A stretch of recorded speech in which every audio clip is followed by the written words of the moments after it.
మాది గరికపాడు గ్రామం బొల్లాపల్లి మండలం గుంటూరు జిల్లా అండి. మా దగ్గర పాలేకర్ గారి సుభాష్ పాలేకర్ గారి వ్యవసాయం గత 5 సంవత్సరాలు చేస్తున్నాం. మా దగ్గర రసాయనిక ఎరువులు కానీ పురుగు మందులు ఎట్టి పరిస్థితిలో వాడం మేము. మా దగ్గర వాడినటువంటి మా ఫీల్డ్లో పండినటువంటి ఏ పంటకైనా సరే అవశేషాలు ఉన్నాయని ఎవరు చూస్తే ₹1,00,000 ఇస్తామనేది కూడా మేము చెప్పగలుగుతున్నాం.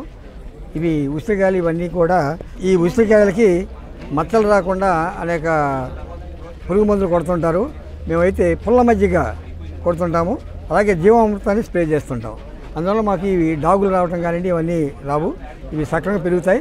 వీటిలో కింద యూరియా ఇవన్నీ వాడకుండా ఏదో ఒక పప్పు ధాన్యం వేస్తాం. ఇప్పుడు ప్రజెంట్ మా పొలంలో ఉలవ వేసి ఉంది, అది ప్రతి సంవత్సరం కూడా ఏదో ఒకటి పప్పు ధాన్యం పండిస్తూ కింద ఎరువులు ఏవి వాడకుండా పండించగలుగుతున్నాం. ఇవి స్వీట్ కార్న్ అండి.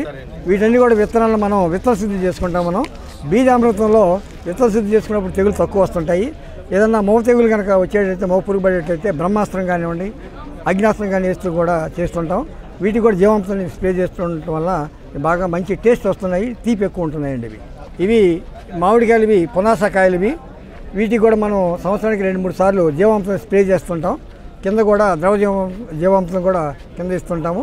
ఇక ఎటువంటివి పూత మీద కానివ్వండి అది ఇగురుల మీద కానివ్వండి ఎటువంటి మందులు కూడా స్ప్రే చేయమండి. చేయకపోయినా కూడా మాకు ఈ క్వాలిటీ వస్తున్నాయి. ఇవి కూడా కొన్నటువంటి వాళ్ళు కూడా ఎక్కువ కాలం నిల్వ ఉంటున్నాయి అనేది మాత్రం చెప్పగలుగుతున్నారు. మందులు వేసినటువంటి ఏవైనా సరే నిల్వ ఉండటం చాలా తక్కువ ఉంటాయి. అలాగే ఇవి షైనింగ్ తక్కువ ఉంటాయి. ఇవి వెయిట్ ఎక్కువ వస్తాయి. ఇవే బస్తాకి 50 కేజీలు కనుక ఎరువులు వేసినటువంటి బాగా పండించినటువంటి 50 కేజీలు వస్తే అదే బస్తాలో పోసినటువంటి మన సరుకు అయితే 52 కేజీలు వస్తాయి. వెయిట్ ఎక్కువ వస్తాయి, నాణ్యతగా ఉంటాయండి.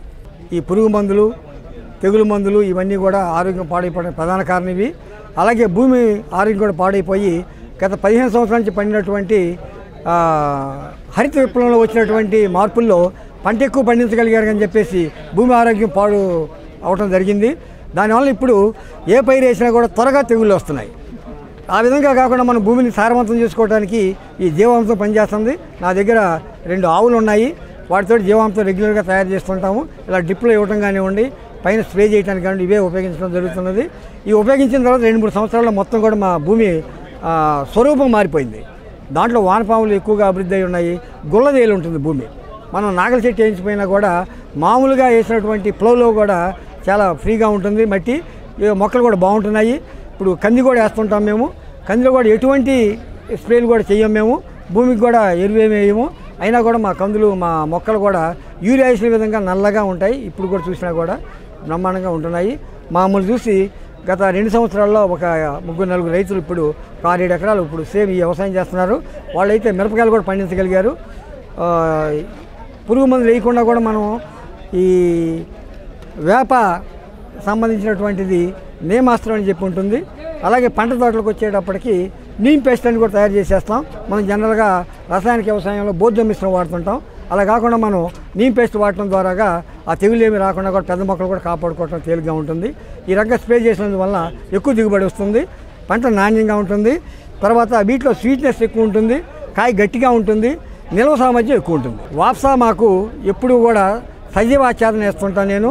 ఇప్పటికి కూడా మా కంది పంటలో కొంత దూరం కందిలో కూడా మనం ఏకదళ బీజ మోక్షలు వేయటం అనేది ఇంపార్టెంట్ అని చెప్పారు. ఈ 2 వేర్ల మీద బ్రతికే సూక్ష్మజీవుల వల్ల మన ఈ నత్రజని బాసులు ఇవన్నీ వేయకుండా కూడా అవే తయారు చేసుకుంటాయి. అందువల్ల మేము ఎప్పుడు కూడా జొన్న కానివ్వండి, కొంత ఇప్పుడు జొన్న వేసి ఉంది మా పొలంలో, కొంత దూరం సద్దేసి ఉంది, కొంత దూరం ఉన్న పెసరేసి ఉంది, కొంత దూరం ఉలవేసి ఉంది. ఈ రకంగా ఎప్పుడు కూడా మా పొలంలో ఎక్కడ ఖాళీ లేకుండా ఇది ఉంచుతాము.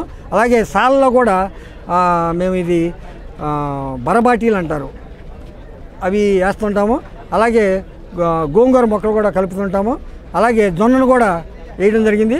జొన్న కూడా దుబ్బు బాగా లావు కట్టేసి అక్కడక్కడ ప్రతి 20 మొక్కలకి సాధారణంగా ఒక మొక్క జొన్న మొక్క ఉంటుంది కందిలో.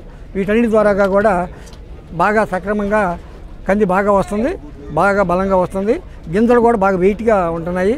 మిగిలిన వాటికి మన వాటికి కూడా పప్పులు కూడా టేస్ట్ ఉందని చెప్పడం జరిగింది. మిల్లు వాళ్ళు కూడా బాగున్నాయి అని చెప్పి రౌండ్గా బాగున్నాయి, గట్టిగా ఉన్నాయని చెప్పి అన్నారు. నోక్ కాకుండా బాగా ఉడుకుతున్నాయండి, బాగున్నాయి.